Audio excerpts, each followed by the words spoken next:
Assalamualaikum warahmatullahi wabarakatuh. Selamat malam teman-teman sekalian. Selamat datang dalam mata kuliah Hukum Hak Kekayaan Intelektual. Oke, hari ini kita pertemuan ke-9 pas 10 saya lupa. Eh, Mohon maaf sebelumnya untuk perkuliahan hari ini terpaksa kita menggunakan media YouTube karena saya adalah di jam ini sedang menguji sidang teman-teman mahasiswa yang mau wisuda. Jadi makanya kita perkuliahan sementara menggunakan media YouTube. Nah, berkaitan dengan mata kuliah kita hari ini, Hukum Hak Kekayaan Intelektual, berarti kemarin kita udah perkuliahan dan sekarang kita akan sedikit melanjutkan materinya ya. Oke, saya akan share screen.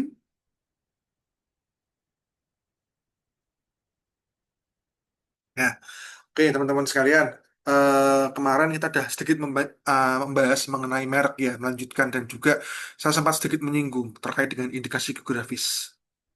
Indikasi geografis itu apa sih? Simpelnya dia merupakan merek, tapi dia eh, terikat pada satu wilayah.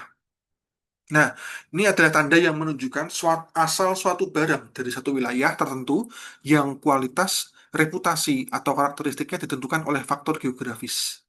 Umpamanya misalnya eh, mebel ukir Jepara, atau mungkin apalagi ya, tembakau ini, tembakau dari mana saya lupa. Oh, dan banyak berbagai macam barang lainnya.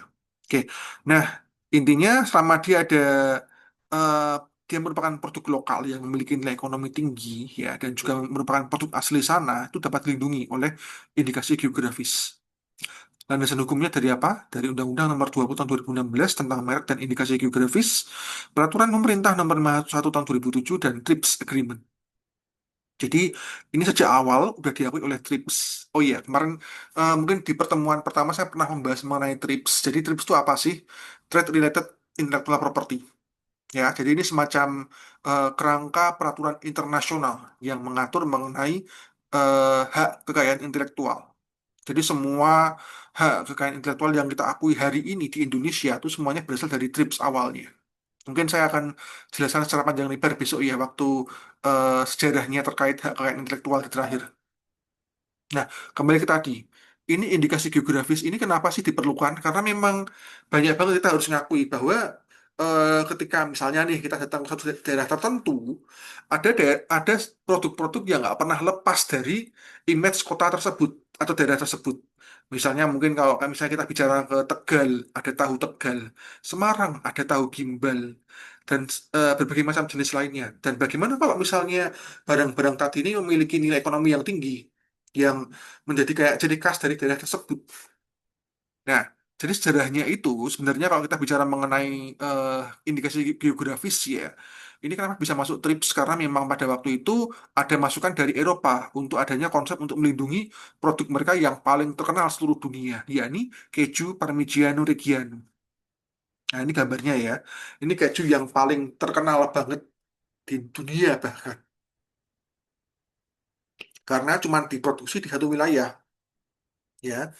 Nah, karena dia ada keunikan dari suatu wilayah geografis tertentu yang kemudian ditambah dengan pengelolaan dari masyarakat sekitar sehingga menghasilkan rasa yang khas yang nggak bisa berubah ya kayak misalnya di Indonesia tembakau serintil misalnya yang di daerah Temanggung itu memiliki rasa yang berbeda ya karena dia merupakan mutasi yang berasal dari tembakau yang tumbuh di daerah Temanggung yang memang daerah sana daerah ini ya apa namanya syarat dengan tanah dari gunung berapi sehingga memang rasanya yang dihasilkan terkadang bisa bersifat unik. Hal inilah yang kemudian menjadi satu hal yang menarik kalau kita kaji ya. Terus kemudian karena perpaduan elemen-elemen itulah maka dapat tercipta barang-barang tadi yang memiliki nilai yang eh, pembeda yang membedakan dengan produk-produk lainnya sehingga perlu dilindungi ya. Sejarahnya seperti itu. Oke. Nah, terus selain itu juga ada yang namanya merek kolektif. Ini berbeda ya sekali lagi ya dengan indikasi geografis tadi. Kalau merek kolektif itu dia mengikat pada barangnya dan kepada kelompok tertentu yang terkadang juga dari daerah yang berbeda, cuma di tempat yang sama.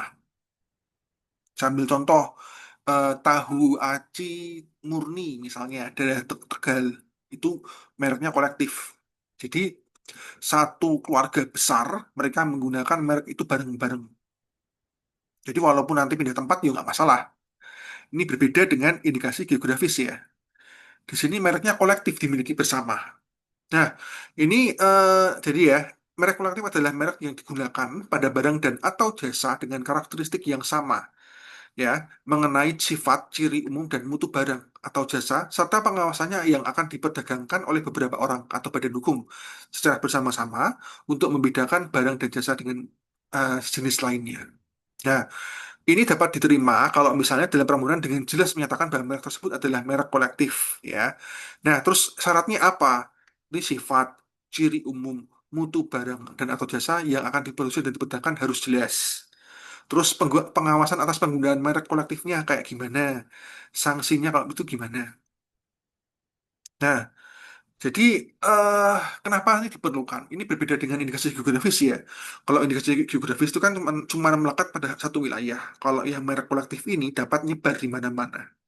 Walaupun sebenarnya ini adalah sebuah upaya untuk melindungi sebuah industri UMKM yang delalah memiliki keterkaitan.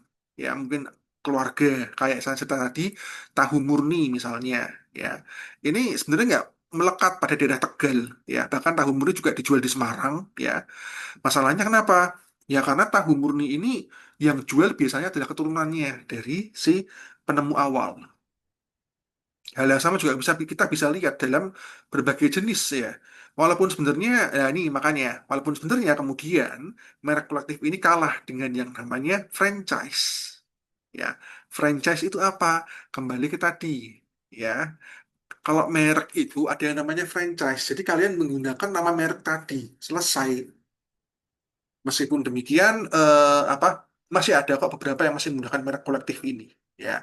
Walaupun sebenarnya kalau franchise itu lebih memudahkan, walaupun dia biasanya ngikat satu orang ya. Contoh franchise apa? Ya kayak misalnya mungkin Mixway atau mungkin misalnya Apple, ya. Pokok Apple, Mixway misalnya ya. Jadi kalau franchise itu kayak misalnya kita membeli apa namanya hak untuk menggunakan merek tersebut dalam dagangan kita. Ya, contoh paling gampang Indomaret, Alfamart itu di mana-mana kan. Itu kita membeli franchise. Kalau misalnya kita mau membuka, misalnya saya ini ya, saya punya uang 1 miliar, saya pengen membuka gerai Indomaret di depan apa kampus misalnya. Di sini saya kemudian apa? Saya membeli franchise, saya membeli merek Indomaret dari si sananya itu. Bukan membeli tepatnya ya, saya meminta izin untuk menggunakan merek Indomaret untuk saya gunakan untuk menjual barang-barang itu yang tentunya supaya tidak apa namanya mempengaruhi nama baiknya Indomaret, mereka yang menyuplai, ibaratnya saya cuma tinggal beli aja. Nah, ini konsepnya sama kayak Mixue juga nih, kurang lebih seperti itu. Itu adalah franchise. Oke, nah terakhir ada juga nih merek 3 dimensi. Ini sebuah istilah yang baru muncul, yang kemudian saya dapatkan waktu saya kuliah ini.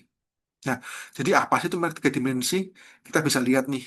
Nah, ada yang pernah minum Coca-Cola? Mungkin Toblerone jarang ada ya. Eh, Mungkin kalian pernah lihat juga tapi di Indomaret, tapi ada juga yang mungkin pernah merasakan snack Toblerone. Tapi kita mungkin akan fokus ke Coca-Cola aja.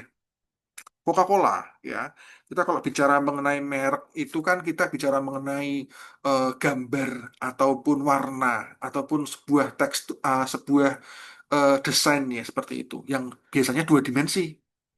Kayak logo Coca-Cola ini misalnya. Bentuknya kan jelas ya. Tapi bagaimana dengan merek 3 dimensi? Saya ambil contoh misalnya botolnya Coca-Cola. Nah, karena memang sudah hampir 100 tahun lebih ya Coca-Cola itu berdiri, makanya apa orang-orang mengasosiasikan produk Coca-Cola ini dengan botol khas mereka yang bentuknya kayak gini, ya.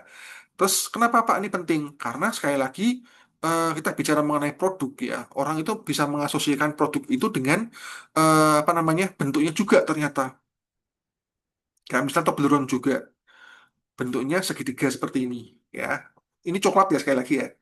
Nah, kalau Coca-Cola bentuk botolnya yang khas memang.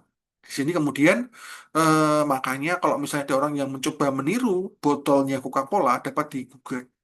Kenapa? Karena kita kalau bicara mengenai merek tiga dimensi ya, eh, bentuk botol seperti ini sebenarnya nggak diperlukan kan, yang bentuknya meliuk-liuk gitu ya.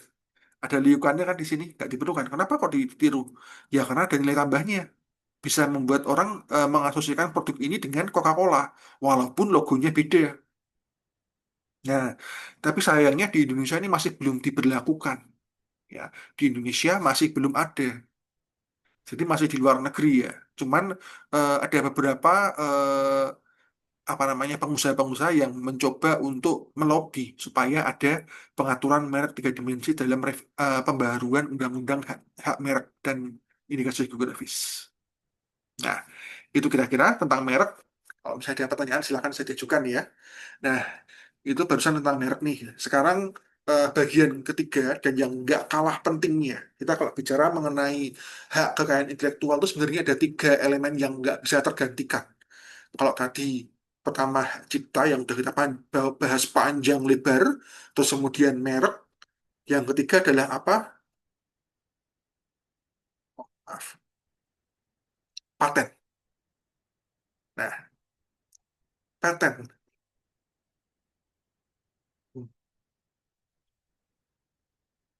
Misalnya kami contoh. Nah, misalnya ini apa? Ini joystick. Oke, menurut kalian joystick ini harganya berapa? Katakanlah 350.000 ya. Saya beli 350, udah hampir 10 tahun sih nggak pernah saya ganti. Kuat banget ya. Nah, joystick ini 350.000. Saya bisa bilang bahwa 350.000 itu untuk biaya mereknya, di sini mereknya Logitech ya, sama ditambah mereknya mungkin sekitar 20%, ya. Jadi karena memang kita percaya dengan brandnya ini 20% misalnya, maka biaya patennya ini sendiri, biaya pengembangan untuk bisa menemukan barang ini, itu bisa mencapai katakanlah 60% dari nilai barang itu sendiri. Kenapa sih berharga banget? Kita bicara mengenai sebuah inovasi. Kita bicara mengenai hal-hal yang bisa memudahkan kita. Jadi saya memberikan contoh joystick tadi ya. Mungkin di sini teman-teman saya ada yang pernah main game menggunakan laptop ya misalnya. Ini terobosan loh ini ya. Terobosan. Berawal dari joystick yang pertama yang masih menggunakan kabel itu di zamannya Nintendo dulu ya yang masih pakai kabel gitu kan, pakai alat gitu yang gambarnya masih twing-twing gitu, 16 bit itu berkembang kemudian ya. Jadi nggak cuman sekedar apa namanya kabel doang atau mungkin yang tombolnya nggak enak. Terus ada perkembangan, perkembangan, perkembangan dan sampai akhirnya muncullah joystick ini. Misalnya nih, kalau dulu menggunakan kabel, sekarang menggunakan baterai dan juga Bluetooth. Kalau misalnya apa baterainya habis, tinggal ganti, nggak perlu ngecas, kan enak kan?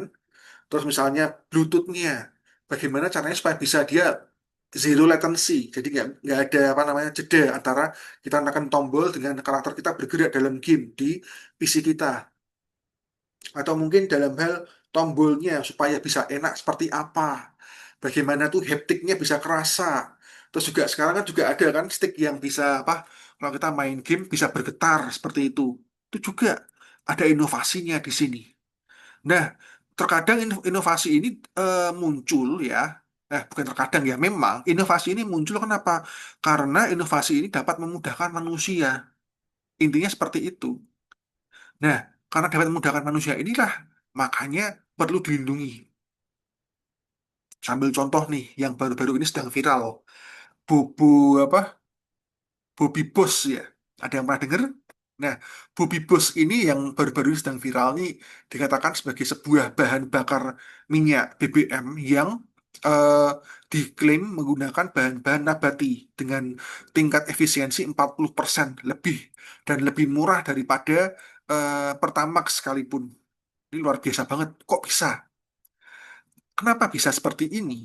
Ya, walaupun sebenarnya apa namanya keberadaan Bobby Bush ini sendiri masih mendapatkan skeptisisme dari apa orang-orang masih skeptis nih, masih nggak percaya dengan ada barang ini, nggak mungkin lah ada barang seperti ini. Ya kalau misalnya ditemukan bisa semudah itu oleh orang Indonesia, kenapa negara-negara yang udah maju nggak bisa menemukan? Banyak yang bilang seperti itu. ya.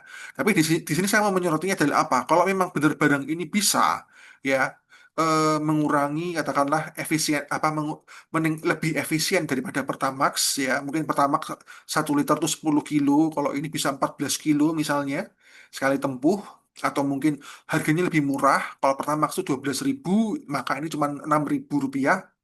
Maka kalau menurut kalian berarti itu luar biasa nggak?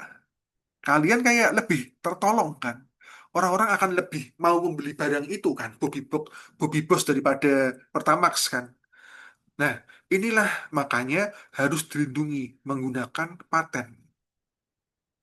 Ya, jadi paten ini adalah hak eksklusif yang diberikan oleh negara kepada inventor atau atas hasil dari invensinya tersebut yang pasti harus di bidang teknologi, yang selama waktu tertentu melaksanakan sendiri invensinya tersebut kepada pihak lain yang melaksanakannya. Jadi ketika dia sudah mengajukan paten, orang lain kalau mau apa namanya menggunakan barang tadi, entah dia diam-diam buat sendiri berdasarkan resep yang udah dia baca, tetap harus izin kepada pemilik asli. Jadi ini yang harus penting nih. Paten itu harus dibuka resepnya. Kita misalnya nih bicara mengenai Bobby Boss, bahan bakar buatan Indonesia bos ya, katakanlah seperti itu. Nah terus dia supaya bisa dilindungi itu harus membuka eh, resepnya, membuka bagaimana cara pembuatannya. Nah tujuannya apa? Jadi kalau misalnya ada orang lain yang mencoba menirunya dapat ketahuan langsung karena sesuai menjawab elemen-elemen tadi. Ya, misalnya nih, Bobby Boss adalah minyak BBM yang menggunakan tembakau misalnya. Keren kan? Jadi dia tembakau ini dapat direkayasa sedemikian rupa supaya bisa menjadi bahan bakar, misalnya seperti itu. Nah, terus kemudian apa namanya? Dari apa setelah dibuka bagaimana cara mengkonversi ya merekayasa tembakau menjadi bahan bakar, terus kemudian dipatenkan, sehingga kalau misalnya ada orang-orang yang meniru proses pembuatan itu kan udah dipublikasikan ya, dapat ketahuan, oh berarti kamu meniru patennya dia, kena denda. Nah, apa dapat digugat seperti itu, mohon maaf, kok, kena denda, dapat digugat. Nah, semua, tapi sekali lagi yang saya ingat adalah apa? Paten itu inti utamanya adalah invensi, kebaharuan, penemuan. Ya, invensi adalah ide inventor yang dituangkan ke dalam suatu kegiatan pemecahan masalah yang spesifik, ya sekali lagi ya, spesifik di bidang teknologi.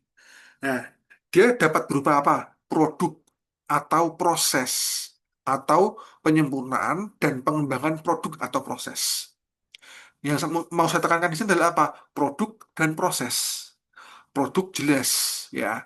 Barang-barang Bobby Boss tadi lah, atau apalah. Terus yang nggak kalah penting adalah apa? Prosesnya. Sambil contoh nih yang paling gampang, ya. Ada yang pernah ini nggak? Mungkin tahu lah masalah komputer, ya. Kita tahu sama tahu nih kalau misalnya kita bicara mengenai graphic card ya, RTX 5090 misalnya, itu bisa ribuan dolar ya, bisa sampai 40 juta ya, graphic card, kartu grafis yang ada di laptop kalian, ada di komputer kalian yang terbaik, yang RTX 5090 itu bisa sampai 40 juta. Kenapa? Biaya pembuatannya yang susah. Buatnya susah, menggunakan mineral-mineral langka, juga emas juga bahkan, dan berbagai macam rekayasa-rekayasa lainnya yang membutuhkan waktu dan biaya yang nggak sedikit. Terlebih juga kita sekarang berada pada kondisi sedang ada perang global, Amerika dengan China saling gesek-gesekan, sehingga masalah apa namanya mineral langka yang dimiliki Cina rata-rata menjadi sulit nih, bingung kan? Nah, tapi bagaimana kalau misalnya nih ada orang yang bisa menemukan bagaimana cara bisa merekayasa membuat grafik card tadi dengan harga yang lebih murah, ya, dengan yang apa lebih murah, lebih cepat, kualitasnya sama. Nah, ini yang jadi masalah yang penting untuk dikaji. Karena bisa membuat barang yang sama dengan harga yang murah, otomatis ini berharga. Dia memiliki nilai ekonomi yang tinggi, sehingga proses juga harus dilindungi.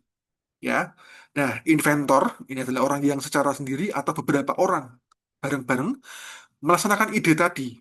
Sekali lagi, ide ini harus dituangkan ke dalam kegiatan yang menghasilkan invensi. Nah, berarti artinya apa? Paten itu harus dapat implementasikan dalam dunia nyata, walaupun masih dalam bentuk prototipe ya. Nah, inilah pentingnya ada paten.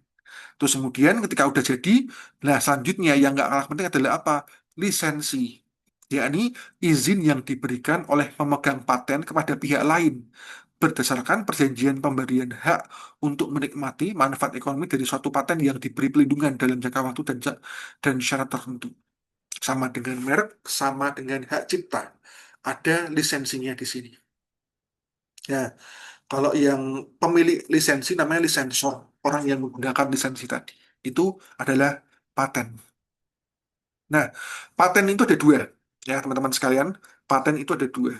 Yang pertama adalah paten sederhana, ini adalah setiap invensi berupa produk atau alat, ya, yang baru dan mempunyai nilai kegunaan praktis, ya, disebabkan karena bentuk konfigurasi, konstruksi atau komponennya dapat memperoleh perlindungan hukum dalam bentuk paten sederhana. Kalau paten biasa, ya ini paten yang diberikan untuk invensi yang baru mengandung langkah inovatif dan dapat diterapkan dalam industri. Ada dua perbedaan di sini. Yang membedakan apa? Kalau paten sederhana itu ya apa produknya sederhana, ya. Jadi kalau paten sederhana itu produknya sederhana, biasa-biasa baik, nggak spesial spesial spesial amat. Itu adalah paten, ya. Kalau paten biasa itu baru yang digunakan di apa? Paten biasa itu adalah paten yang digunakan di industri, dapat digunakan di industri dan tentu lebih rumit daripada paten sederhana.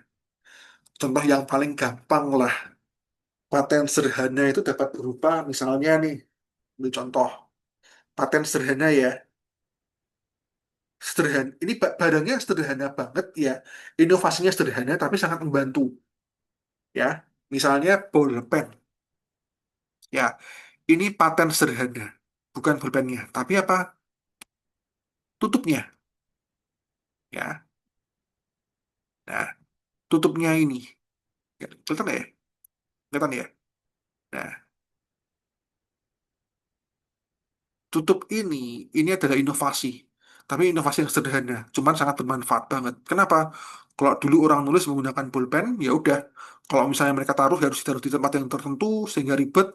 Atau misalnya kalian mau masukin pulpen di tas, kecoret-coret tas kalian, atau mungkin bisa kecoret-coret di tangan kan dan lain-lain, tintanya habis akhirnya. Tapi bagaimana dengan ini?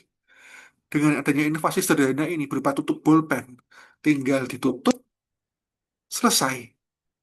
Nggak perlu khawatir kecoret-coret, nggak perlu khawatir tintanya habis atau meluber atau apa. Masalah selesai. Itu paten sederhana. Kalau paten biasa yang rumit, ini dapat berupa tadi ya. Paten sederhana juga dapat berupa ini ya, proses ataupun barang produknya. Kalau paten biasa, sama juga. Bisa berupa proses ataupun bentuk produk barangnya. Masalahnya satu, kalau paten biasa itu lebih rumit. Biasanya terdiri dari beberapa, lebih dari tiga mekanisme biasanya. Ingat ya, kalau paten sederhana itu cuma satu mekanisme aja, buka tutup buka tutup. Tapi kalau paten biasa lebih dari tiga mekanisme. Misalnya mungkin seperti joystick ini, ya. Bagaimana memasukkan baterainya, bagaimana Bluetooth-nya ini, bagaimana tombolnya, bagaimana lain-lainnya lah seperti itu. Itu paten biasa yang memiliki tingkat kerumitan yang jauh lebih tinggi tinggi daripada paten sederhana. Yang kalau menurut bahasa hukumnya, kalau dia memiliki lebih dari tiga mekanisme minimal. Oke, lanjut ya. Nah,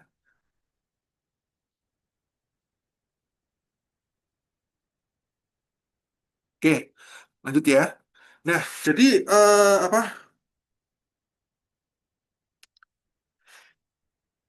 Ini adalah gambaran singkat aja ya tentang apa perbedaan antara paten dengan paten sederhana.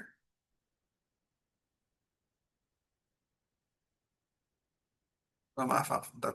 Oke, ini adalah pembagian sederhana terkait dengan perbedaan antara paten dengan paten sederhana. Di mana, nah, Kalau paten itu jumlah klaimnya satu invensi atau beberapa invensi yang merupakan satu bagian. Jadi saya tadi bilang kan ada tiga jenis ya. Mekanismenya ada tiga, tiga mekanisme. Kalau paten sederhana ya cuma satu invensi dan biasanya tidak menggunakan apa namanya mekanisme mesin ya yang rumit seperti itu. Itu paten sederhana. Nah, kalau masa perlindungannya berbeda juga. Kalau paten itu 20 tahun. Kalau paten sederhana itu cuma 10 tahun aja. Nah, terus pengumumannya itu dari penerimaan ya sampai pengumuman lolos itu 18 bulan. Nah, ini yang penting nih, yang teman-teman sekalian harus paham bahwa kalau kita bicara mengenai paten itu masa pemeriksaannya sangat lama ya, hampir sama dengan merek kalau paten itu nyampe 18 bulan untuk paten biasa dan 3 bulan untuk paten sederhana ya.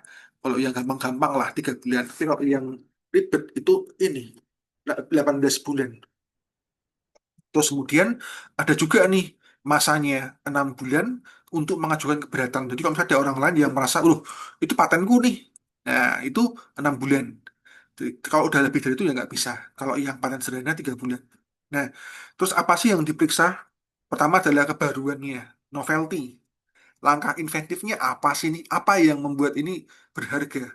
Yang baru apa dibandingkan dengan produk-produk lain yang mungkin sejenis? Nah, terus tentu saja juga dapat diterapkan dalam industri.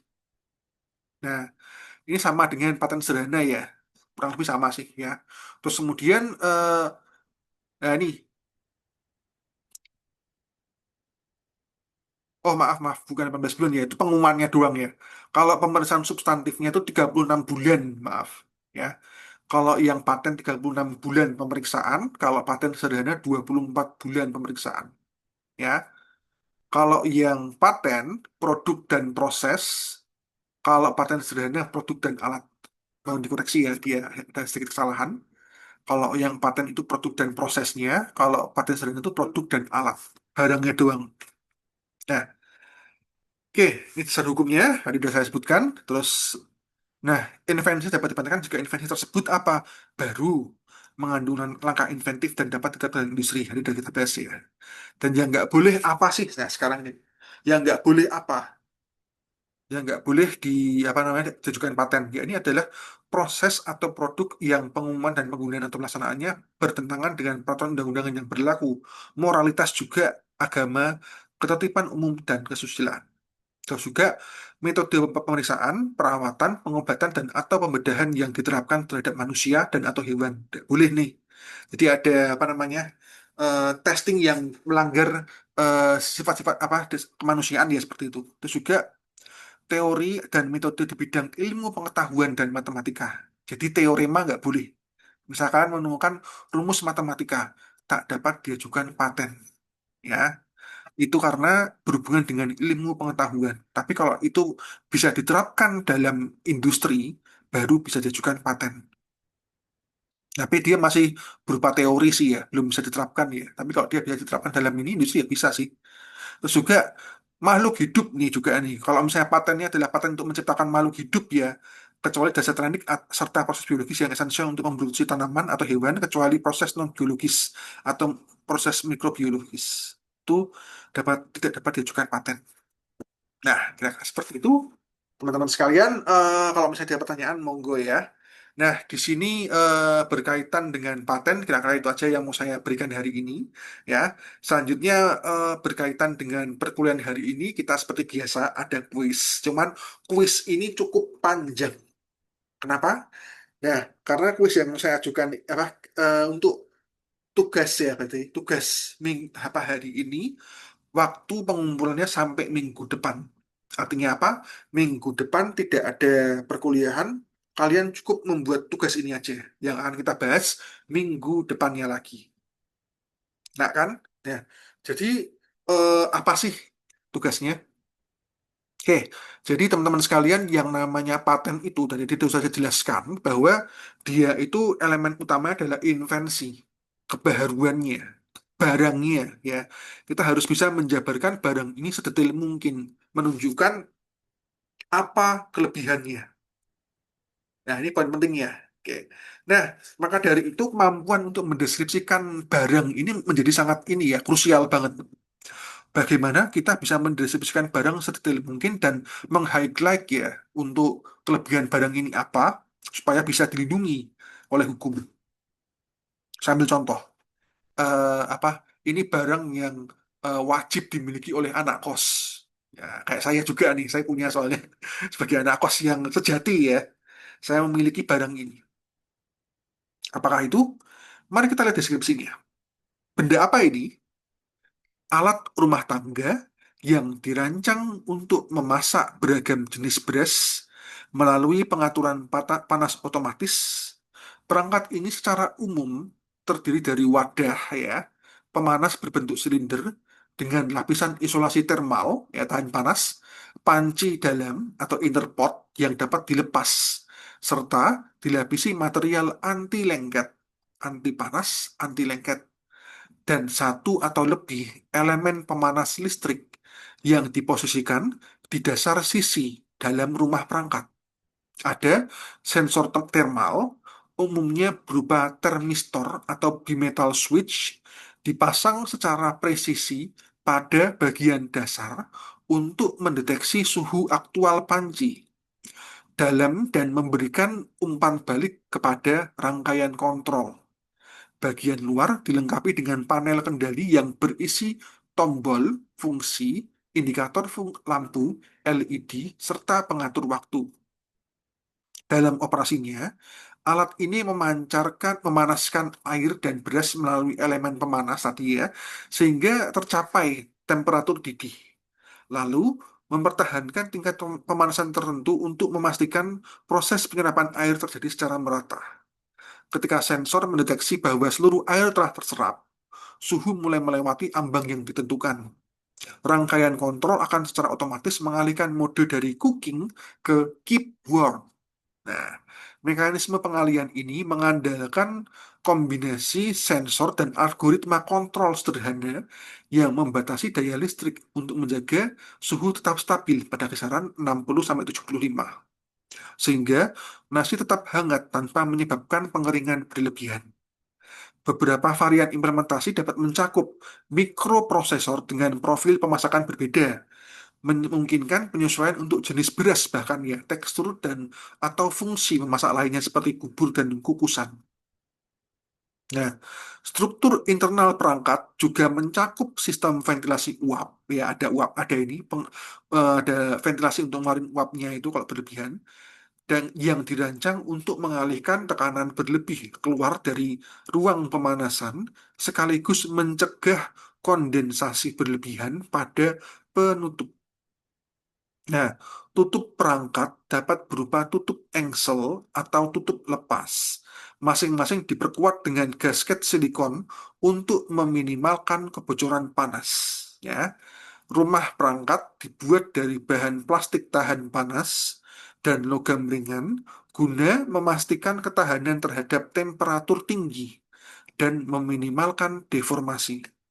Dalam beberapa konfigurasi, bagian dasar dibeli modul untuk pegas ya, ada kayak pernya untuk menekan sensor thermal ke panci dengan secara konstan. Jadi bisa mengukur beratnya. Kalau ada melewati berat apa kalau beratnya berkurang berapa karena ada menguap, langsung otomatis berubah ke mode ini ya, keep warm dan menimbulkan deformasi. Dalam beberapa konfigurasi, bagian dasar juga diberi modul ini dari ya, desain keseluruhan mendukung efisiensi energi, keamanan operasional, serta kenyamanan pengguna dalam memasak nasi secara konsisten dan otomatis. Nah, dari yang barusan saya bacakan ini kira-kira barangnya apa nih yang saya deskripsikan? Yang ada selalu dimiliki oleh anak kos. Nah, jawabannya adalah rice cooker. Oke ya. Jadi barusan tadi saya mendeskripsikan rice cooker. Oke. Nah, kira-kira itu. Nah, terus setelah kalian sudah saya jelaskan bagaimana caranya, selanjutnya giliran kalian. Saya untuk tugas ini sebenarnya bukan tugas individu, tugas kelas ya. Maksudnya gimana? silahkan teman-teman sekalian saat kelas ini mulai diskusi, kalian boleh jawabannya sama semua, ya. Kalian jawabannya boleh sama semua, kalian diskusi, mencoba untuk merumuskan, mendeskripsikan barang ini. Ini barang apa sih? Ya. Terus kemudian kalian sekelas diskusikan, terus setelah kalian diskusikan, kalian tulis dalam 3 paragraf. Ya, minimal katakanlah berapa? 3 paragraf itu berarti minimal 150 kata. Ya, 50 kata untuk setiap paragraf, ya. Berarti 3 paragraf atau minimal 150 kata untuk mendeskripsikan barang ini. Saya nggak akan nyebutkan nama barangnya apa. Umpamanya ini apa, kalian cari aja ini barang apa. Coba kalian deskripsikan dalam 3 paragraf. Nah, walaupun cuma 3 paragraf tapi susah banget nih. Dan ini adalah tugas kelas. Saat kelas boleh sama semua. Saya yakin juga mesti ini sih kalian akan banyak yang mirip-mirip juga. Makanya sekarang saya buat tugas kelas. Tapi kalian silahkan cari deskripsi apa, buat deskripsinya seperti apa. Ini barang apa, fungsinya itu apa, bagaimana cara kalian meng-highlight ya, mendeskripsikan barang ini sedetail mungkin dalam 3 paragraf. Oke, silakan kalian mulai diskusi. Terus kemudian kalau sudah apa namanya, bisa kalian upload dalam Google Drive seperti biasa. Jadi walaupun ini tugas kelas, tapi kalian tetap harus upload ke Google Drive ya, masing-masing ya. Setiap mahasiswa harus upload. Jadi kalian bisa upload walaupun isinya sama, tapi harus setiap mahasiswa upload supaya bisa kecatat. Nah, itu saja untuk perkuliahan hari ini. Saya mohon maaf yang sebesar-besarnya kalau ada salah kata-kata atau materi yang kurang berkenan. Selamat ngisi apa? Selamat merumuskan deskripsi barang yang saya tunjukkan tadi. Kalau misalnya bingung, silakan bisa didiskusikan di grup WA. Oke ya, sampai jumpa minggu depan. Sampai jumpa 2 minggu lagi karena minggu depan kosong berarti ya. Sekian dan terima kasih. Wassalamualaikum warahmatullahi wabarakatuh.